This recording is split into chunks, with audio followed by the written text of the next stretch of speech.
Hi YouTube, today we'll be making nice and fluffy Sunday brunch breakfast in the morning lemon pancakes.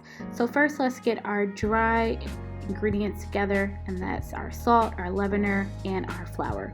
And you want to make sure you either sift or blend this in a blender or food processor to get your ingredients nice and smooth. And then you want to make sure that you mix this together thoroughly because your leavener is in there. You don't want pockets of leavener on one side. Next, we'll get our wet ingredients together, and I say as close to room temp as possible. You know, baking and cooking pancakes are basically the same thing. You know, you have your leavener. You want to make sure things are evenly incorporated so they can cook evenly. So I will add oil to these pancakes. You can definitely place that with another tablespoon of butter if you like.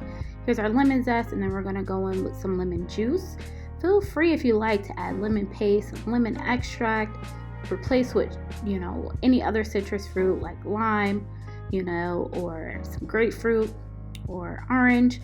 But I would say even if you want just plain classic pancakes, this recipe is really good for pancakes. It has the perfect amount of leavener. You don't have to worry about setting any egg whites aside or separating anything.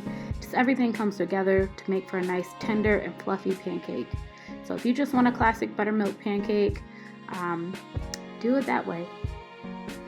So let's get our ingredients nice and mixed and whisked together.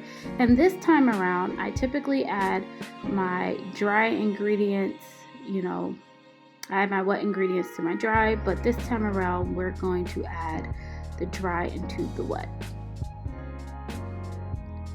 And I did double sift it, however you don't have to. And then we want to make sure that we lightly incorporate these ingredients into each other. I say you can use a whisk, but I would stay away from the whisk because you don't want to overbeat your batter. And it's okay to see some lumps in there. And even if you're in a place where your flour might be a little bit drier, add that buttermilk or even water, a half a tablespoon at a time, to see if you need some more moisture in there. And then we want to make sure that we set this batter aside for at least 10 minutes before starting to cook it. So I say you can either use cook your pancakes with oil or butter.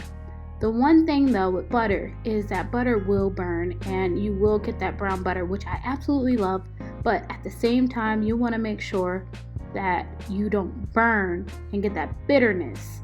So if you do use butter, either combine it with oil or you want to have that at a nice steady temperature. Look at these pancakes. That's just a half a teaspoon of baking soda. No special tricks to fluffing up those pancakes, just the right amount of acid with that base, and then we're good to go. So nice and fluffy pancakes. Thank you so much for watching. I really hope that you enjoy this recipe. I hope that you try it out and you have a great day.